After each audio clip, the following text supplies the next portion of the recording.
Serious? People who were in prison during 9/11, what was that like?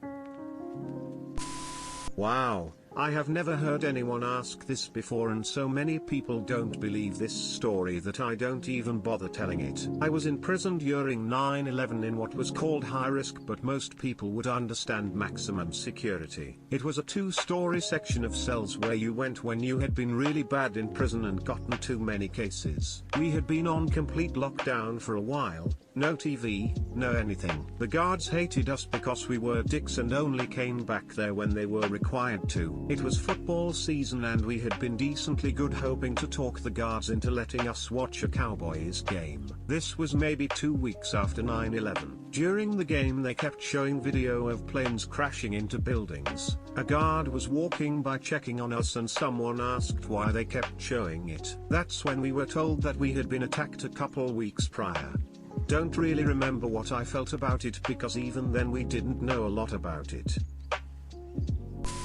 I was in prison, Australia, in my cell, at night, watching Lock, Stock and Two Smoking Barrels, the series, on the ABC, Australian Broadcasting Commission. At approx 830/845 PM the series ceased and live feed went up of the towers etc. Checked out the other channels. All the same, people were calling out from their cells to tell people about it. My first thoughts, we were at war and here I am stuck behind 4 walls. Edit. 1. Yes, it's a series. 2. Perth, Western Australia. Albany Regional Prison to be exact. 3. I was locked up for a little over 3 months for common assault. I hit my ex-wife's new partner after he hit, not smacked, one of my children, so I hit him. Worth it. Edit 2. I would never have thought my highest rated comment would be about me being in prison. It's not something I tell people about. Edit 3. Gold. Really?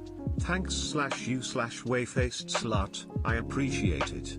And thanks to everyone for the kind comments.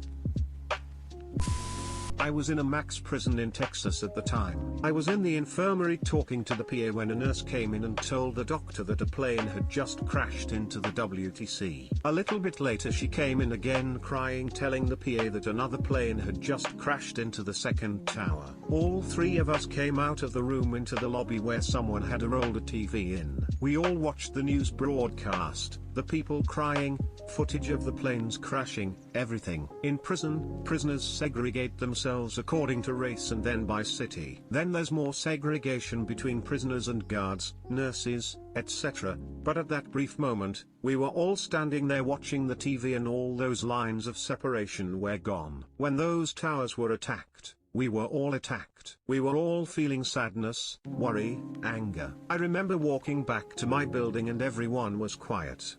Guards weren't giving us a hard time, inmates were more quiet than usual, just a dark cloud over the prison. Hey, a question I can answer.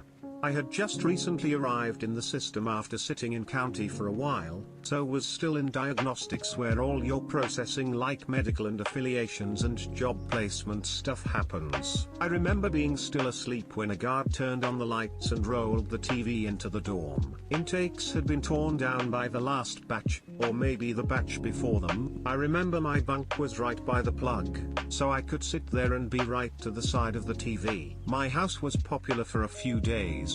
Lol. Everyone was confused at first. What the hell, boss? Why are you waking us up? But his demeanor showed that something serious was up. Big gray-headed dude, usually jovial, was like, you all quiet down and look at this.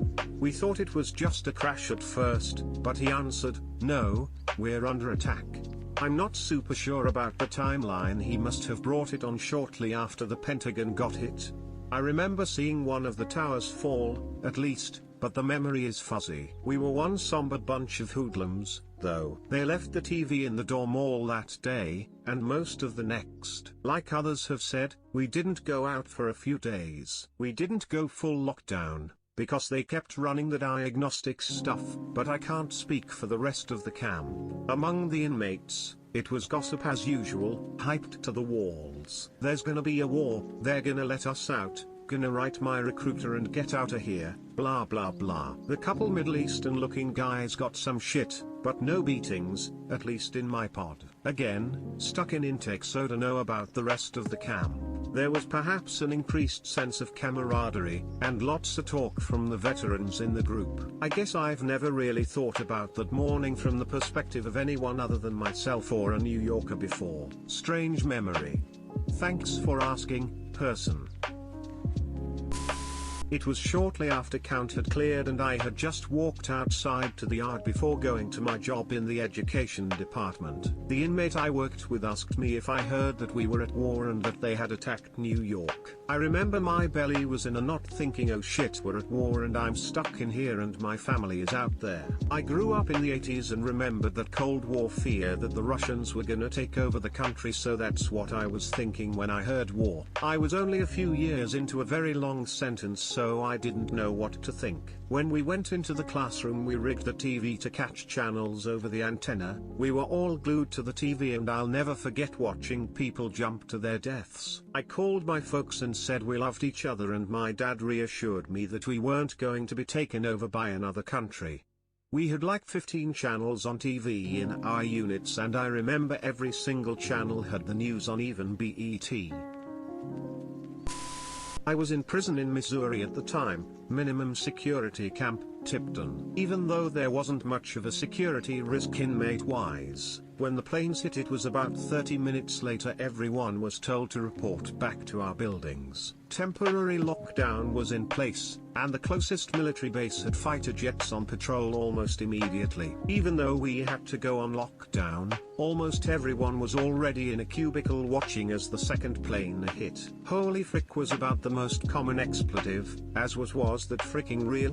Religious groups were the main concern, as there was a strong Nation of Islam and Muslim population. Luckily I was part of a multi-faith group, being with my main Wiccan group mainly, that spoke and shared beliefs, experiences, and sat in on each other's respective faith meetings and ceremonies. It was a very unique and interesting in-between sort of group, and time for about a month after 9/11 happened.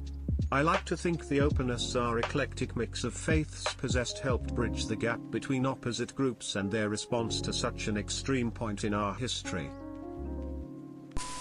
I was in prison from October 2000 to June 15, 2002. On June 3, 2001 I took my Shahada, became a Muslim. As a white inmate this was pretty difficult. I was the only white Muslim in the prison I was in, so there were some extra heat on me for that. But it had subsided. September 11, 2001 I was awoken by another inmate turned on the TV and watched the second plane hit live while the first was smoking. We, the Muslim community, were all approached by the staff and were all offered protective custody status once they figured out it was a terrorist attack and Osama bin Laden was one of the masterminds. It was a very trying time. We would make salat, pray, on the yard in the evening together. It was a scary time. We had a few meetings with outside ministers and imams where we all tried to come together and understand things.